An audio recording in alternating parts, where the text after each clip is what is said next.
Hello students. Today we are going to learn about the second element of staffing, that is selection. This is the second step in the staffing process. The first step we have learned about the first element, that is recruitment, in which we have inducing more and more person for the vacant job position. Now this is the second element of staffing. Let's go through this. Selection is the process of identifying and choosing the best person out of a number of prospective candidates for a job. So this is the selection process, जिसमें जो है हम best person को select करते हैं out of the persons apply for the vacant job position. Towards this purpose, the candidates are required to take a series of employment test and interview, और एक best candidate को select करने के लिए हम डिफरेंट टाइप्स ऑफ इंटरव्यूज़ लेते हैं, different types of test conduct करते हैं. At every stage many are eliminated and a few move on to the next stage until the right type is found. और आप इस प्रोसेस में देख रहे हैं कि कैसे जो है एक एक स्टेप कैंडिडेट आगे चलते जाते हैं. जो नहीं टेस्ट या इंटरव्यू कंडक्ट क्लियर कर पाते हैं वो एक एक स्टेप पर हटते जाते हैं, एलिमिनेट होते जाते हैं, जब तक कि right person for the right job select नहीं हो जाता है. द प्रोसेस में start right from the screening of the applications. It में continue even after the offer of employment, acceptance and joining of the candidate. It is so because the process of selection, like any other managerial decision, involves judgment about the performance potential of the candidate. और ये process candidate के select होने के बाद, उसे job मिलने के बाद उसके आगे तक चलता रहता है, क्योंकि उसके बाद उसके परफॉर्मेंस की भी जांच की जाती है. The effectiveness of the selection process would ultimately be tested in terms of on the job of the chosen person. और उस पर्सन को हम तभी जज कर पाते हैं जब हम उसे पर्टिकुलर जॉब पर वर्क करते हुए उसका परफॉर्मेंस अप्रेजल करते हैं. That's why the selection process is not only end up after assigning the job to the candidate, ये उसके आगे भी प्रोसेस होता रहता है. So the different steps involve in this selection process are preliminary screening, selection test, employment interview, checking references and background, selection decision, medical examination, job offer, contract of employment. So these are the different steps performed by the different organization for selecting a candidate for the vacant job position. Now let's go through these steps individually. We are going to learn these steps in detail. So the process of selection, this selection process start from the first step. This is preliminary screening. Preliminary screening helps the manager eliminate unqualified or unfit job seekers based on the information supplied in the application form. तो ये जो पहला step है, यहाँ पर जो managers हैं वो उन लोगों को छांट देते हैं, हटा देते हैं. उस जॉब सीकर्स की लिस्ट में एप्लीकेशंस की छटाई होती है. ऐसे कैंडिडेट को हटाया जाता है जो जॉब के लिए फ़िट ना हो या जिसने एप्लीकेशन प्रॉपरली ना भरा हो. Preliminary interviews help reject misfit for reason which did not appear in the application form. So the first step of selection process is preliminary screening. We have to eliminate the unqualified job seekers who have not supplied the appropriate application form. The next one step of selection process is selection test. An employment test is a mechanism, either a paper or pencil test or as an exercise, that attempt to measure certain characteristics of individual. अब उसके बाद selection test conduct किया जाएगा. Those who have cleared the preliminary screening, either written, oral or whatever is there, it's depend upon the organization. These characteristics, and why we have to conduct this selection test, we have to measure the different characteristics of. हमने जो है किसी भी particular individuals की different characteristic, different क्षमताओं के बारे में जानने में आसानी होती है. These characteristics range from aptitude such as manual dexterity to intelligence to the personality. तो ये सारी चीज़ें जो हैं हमें किसी कैंडिडेट की पता चलती है जब हम उसका टेस्ट कंडक्ट करते हैं. So the different types of tests used in the selection process. So in this one, the first one is intelligence test, means to judge the IQ level of the candidate. This is one of the important psychological tests used to measure the level of intelligence quotient of an individual. तो intelligence test किस लिए conduct होता है? IQ level को check करने के लिए. It is an indicator of a person's learning ability और the ability to make decision and judgement. और इस इंटेलिजेंस टेस्ट से पर्सन की उस क्षमता का पता चलता है कि क्या वो डिसीजन या जजमेंट लेने में कैपेबल है या नहीं. The next one is aptitude test. Aptitude का मतलब होता है कि कोई भी कैंडिडेट किसी जॉब को कितना जल्दी सीख सकता है. It is a measure of individual potential for learning new skill. ठीक है, यानी कि एप्टीट्यूड किस लिए है? ये चेक करना कि how fast a candidate can learn a new job और new skill. It indicates the person's capacity to develop. Such tests are good indices of a person's future success score. And this, while conducting this aptitude test, the manager, the organization are able to know how a person is capable in learning the new skill. कैसे वो future में और success हो सकता है, उसकी potential level क्या है, इस चीज़ का पता हमें एप्टीट्यूड टेस्ट से मिलता है. The next one is personality test. Personality test provide clue to a person's emotions, her reactions, maturity and value system. These tests probe the overall personality. Hence, these are difficult to design and implement. अब इस test में उस person की personality check होती है, उसकी emotions के बारे में जाना जाता है, उसके पॉजिटिव निगेटिव जो थिंकिंग है उसको देखा जाता है, उसका मैच्योरिटी लेवल चेक किया जाता है. इसके लिए कोई पैरामीटर नहीं है, but at this level we are trying to जज their personality level. The next one is trade test. These tests measure the existing skill of individual. Trade test मतलब जिस पर्टिकुलर जॉब पोजीशन के लिए उस person ने apply किया है, हम उसकी एग्जिस्टिंग स्किल को जज करते हैं कि उसके उस पर्टिकुलर जॉब पोजीशन के लिए उसके पास क्या नॉलेज अवेलेबल है. They measure the level of knowledge and proficiency in the area of professions और technical training. The difference between aptitude test and trade test is that the former measure the potential to acquire skill and the latter is the actual skill possessed. अब देखिए यहाँ पर आपको difference between बताया है कि aptitude test और trade test में क्या डिफरेंस है.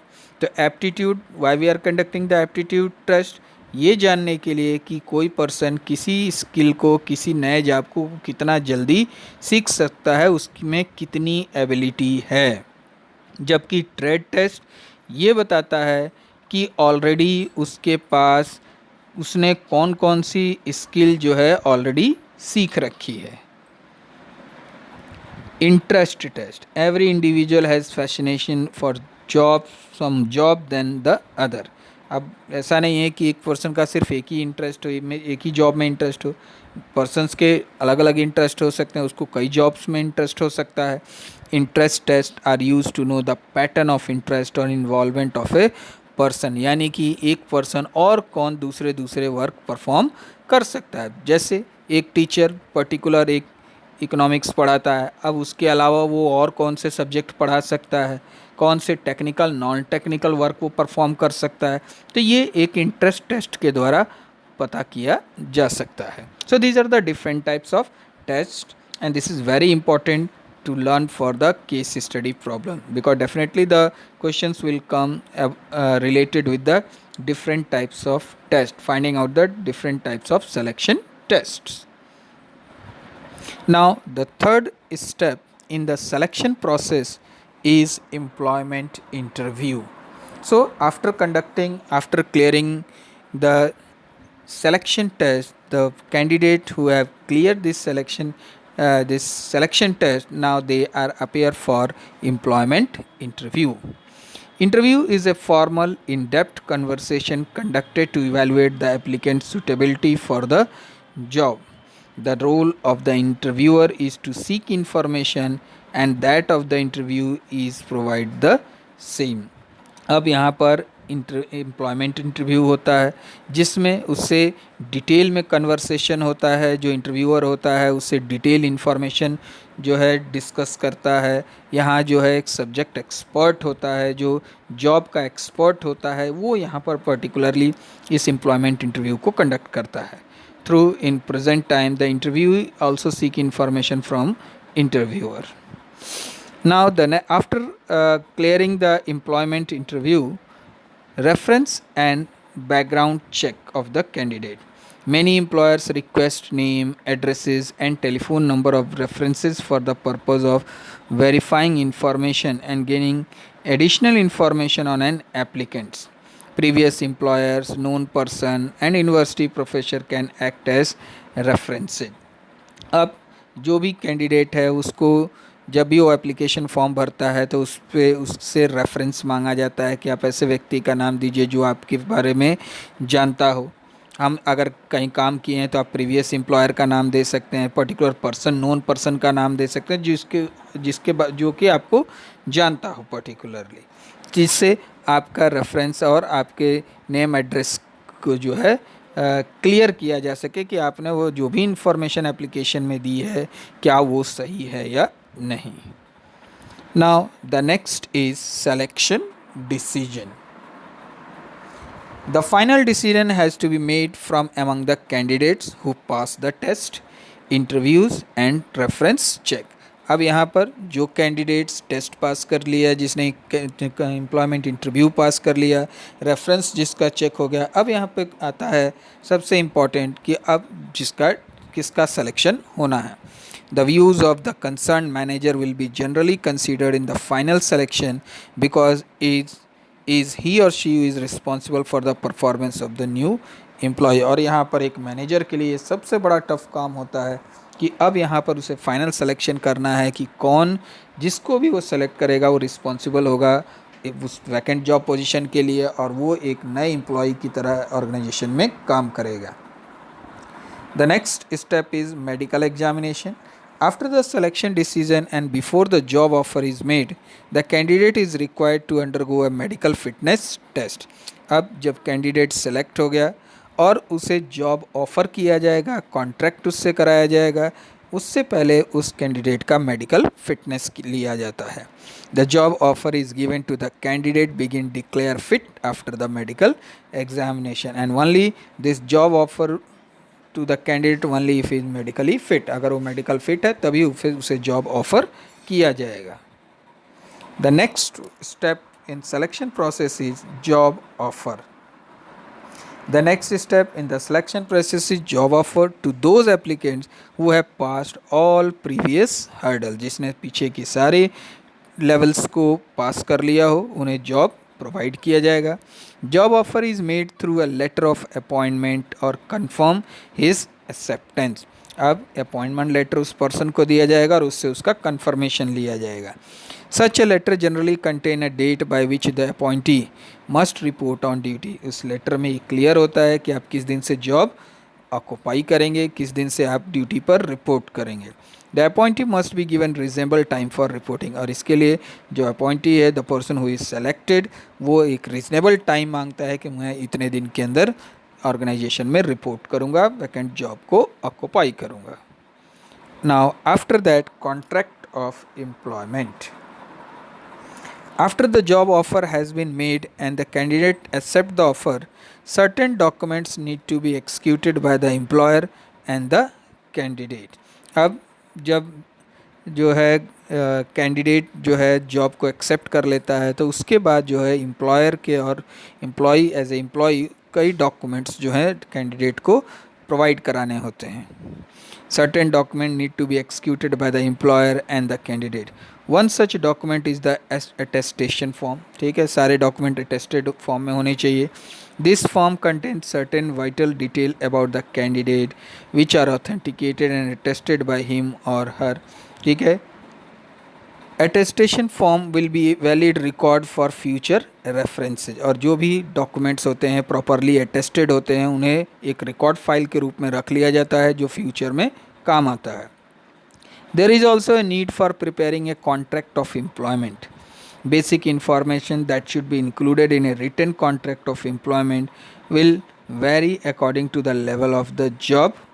ठीक है, अब एक कॉन्ट्रैक्ट ऑफ एम्प्लॉयमेंट बनाया जाएगा जिसमें जॉब्स की सारी कंडीशंस लिखी जाएंगी एंड ये डिपेंड करता है depend upon the organisation and the type of job.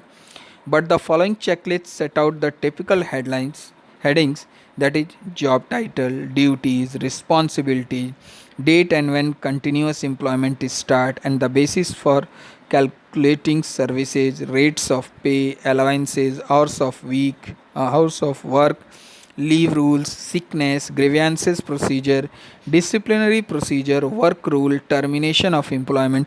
इन सारी चीज़ों की जानकारी इस कॉन्ट्रैक्ट ऑफ एम्प्लॉयमेंट में एक कैंडिडेट को दी जाती है और इसके बाद वो पर्सन जो है अपने जॉब को स्टार्ट करता है. So these are the different steps we have learn about the selection process. Now let's go through the case study. Mr. Murthy is the human resource manager of Jai Hind Hospital in Vellore. He has to appoint nurse for the hospital since patients in the hospital are of different type. He wants to find out the candidate's maturity and emotions in dealing with the patient. He also wants to know about the candidate's ability to make decision. Explain two types of tests that Mr. Murthy can use to meet his requirement. अभी जो थोड़ी देर पहले मैंने आपसे discuss किया कि ये जो सिलेक्शन टेस्ट हैं ये वेरी इंपॉर्टेंट हैं जो केस स्टडी में आपसे पूछे जाएंगे. सो इस केस स्टडी में अब आपको फाइंड आउट करना है कि कौन से दो तरह के टेस्ट मिस्टर मूर्ति को कराने चाहिए ताकि उनकी ये ज़रूरत जो है पूरी हो सके. अब यहाँ पर देखिए कैंडिडेट्स मैच्योरिटी इमोशन की बात हो रही है तो क्या आप बता सकते हैं ये किस टेस्ट का पार्ट है. Yes, this is the part of personality test. It provides clues to a person emotion, reaction, maturity, system value, etc. They prove the overall personality and are difficult to design and implement. The second one is intelligence test. क्योंकि यहाँ पर ability to make decision, उस person को decision लेने आना चाहिए तो ये it is a part of intelligence test. It measures the level of intelligent quotient of an individual. It is an indicator of personal learning ability or the ability to make decision and judgment. तो आपको हर test की जो main line है आपको clear होना चाहिए कि ये टेस्ट किस लिए कंडक्ट किया जाता है. This is very important to understand. Then only you will able to solve the case study problem. So in this case study problem two tests are, one is personality and another one is intelligence test. Now we go through the next case study 2. Nishant, the director of a garment company, is planning to manufacture bag for the utilization of waste material from one of his garment unit. He has decided that this manufacturing unit will be set up in rural area of Odisha where people has very few job opportunity and labor is available at very low rates. He has also thought of giving equal opportunities to men and women. For this, he wants 4 different heads for sales, account, purchase and production. He gives an advertisement and shortlisted 10 candidates per post after conducting different selection tests. Identify and state the next 3 steps for choosing the best candidate out of the candidates shortlisted. अब आपने इस case study को देखा और आपको अगले 3 steps बताने हैं और उसके पहले के स्टेप्स ऑलरेडी इस केस स्टडी में दिए हुए हैं. आप बता सकते हैं इसमें कौन कौन से स्टेप्स हो चुके हैं. इसमें ये क्लियर लिखा है he give an advertisement and shortlisted 10 candidates per post after conducting different selection test. यानी कि जो सेकंड स्टेप है सिलेक्शन टेस्ट का वो कंप्लीट हो चुका है. तो अब सिलेक्शन टेस्ट के बाद कौन से नेक्स्ट 3 स्टेप्स आते हैं. The first one is employment interview, then checking reference and background, and then selection decision. So you have to learn the selection process step by step in chronological order. in आप उसको आगे पीछे नहीं कर सकते, आपको स्टेप किसी भी प्रोसेस को आपको एक सीक्वेंस में ही लिखना है। और जहाँ तक कि केस स्टडी दी है उसके बाद का स्टेप पूछा है तो आपको अगले 3 स्टेप्स ही बताने हैं। So in this case study, the next 3 steps are employment interview, checking references and background, and selection decision. So like this you have to solve the case study problem.